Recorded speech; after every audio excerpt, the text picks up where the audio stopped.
Mga kabombo-caster nation, sa pagpapatuloy po ng ating pong New Year's around the world, atin pong tutunguhin ang isa na naman pong bansa, ang Micronesia. Ating alamin ang mga kakaibang tradisyon sa pagsalubong ng bagong taon sa Micronesia na nagtatagal ng ilang araw ang selebrasyon ng New Year. Narito ang aking inhandang special report.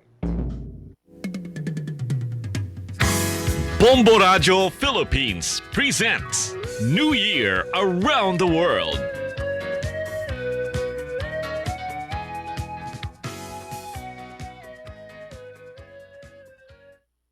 Sa pagbibihis na naman ng taon, mula 2025 tayo tutungo na sa taong 2026.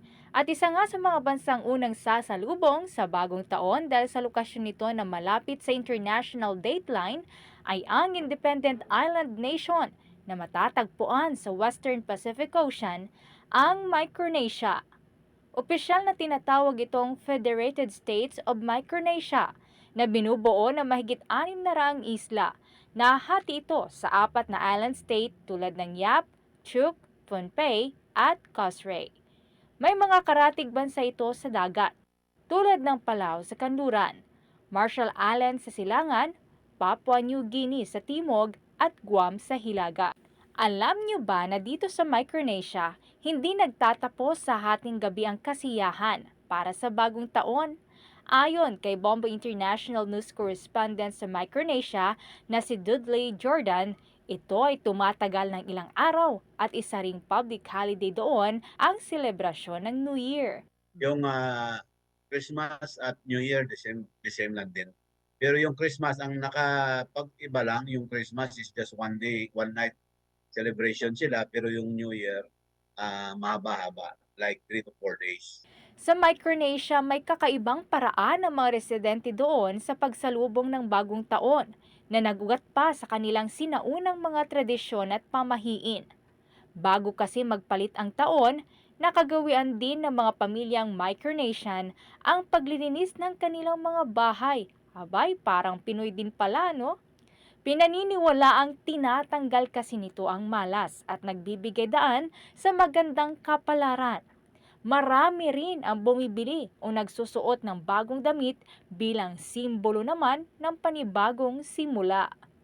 Sa ilang isla naman, alam nyo ba na nag-iimbento ang mga tao ng lihim na pangalan? May ilan pa nga ginagamit ang pangalang Michael Jackson at ibinubulong sa kanilang kapamilya sa mismong New Year's Day para daw lituhin ang masasamang espiritu. Sa Palaw naman, may pamahiin na bawal mag-ani ng mangga sa araw ng bagong taon dahil itinuturing itong malas, isang tradisyon na naipamana na rin sa maraming henerasyon sa Micronesia. Hindi rin mawawala ang tradisyonal na sayaw, musika at kwentuhan na nagbubuklod sa mga komunidad pagdating sa selebrasyon ng bagong taon. Sa Guam, ipinagdiriwang ang Lunar New Year sa Micronesia Mall, kung saan may makukulay na lion dance,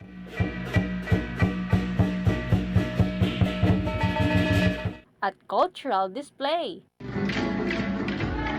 Ayon kay Bombo International News Correspondent Dudley Jordan, kapag New Year's Eve, lumalabas sila sa mga kalsada para manood ng mga parada. During the midnight, nasa kalsada na rin kami nanonood ng mga parade, mga sayawan, ganyan. Sentro rin ng selebrasyon sa Micronesia ang pagkain kapag New Year, kung saan tampok ang mga lokal na luto.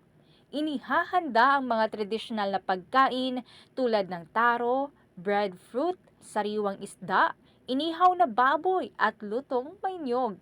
Sa ilang lugar, may tradisyon din pala na paghahanda ng 12 prutas bilang simbolo ng kasaganaan sa bawat buwan ng taon.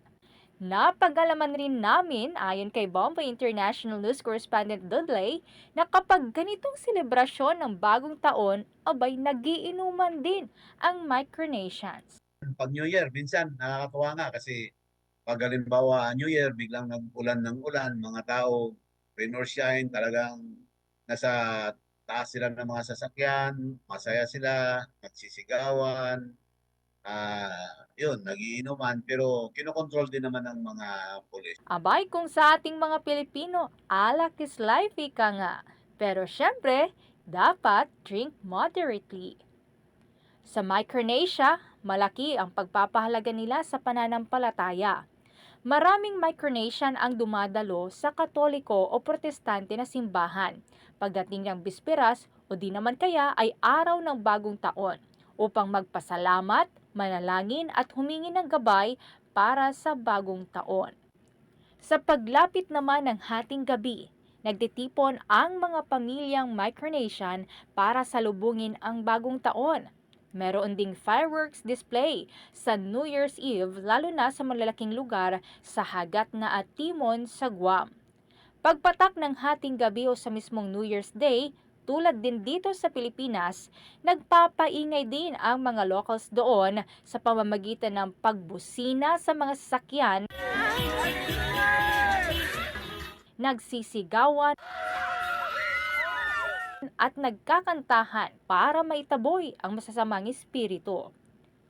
Binabati rin nila ang isa't isa ng Happy New Year. Thank you! Happy New Year!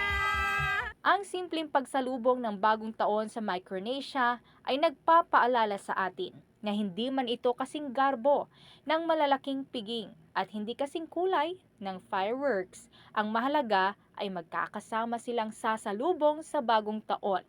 Bit-bit ang mga aral na iniwan ng nagdaang taon. Mula sa Micronesia, isang maagang pagbati ng manigong bagong taon sa lahat, mga kabombo Castor Nation. Watch out for another edition of New Year Around the World. Various celebrations of New Year in different countries. Only heard and seen on Bombo Radio Philippines. For the most trusted source of news and information, visit our website at www.bomboradio.com. Follow us on Bombo Radio mobile app, Facebook, YouTube, TikTok, and X, formerly Twitter.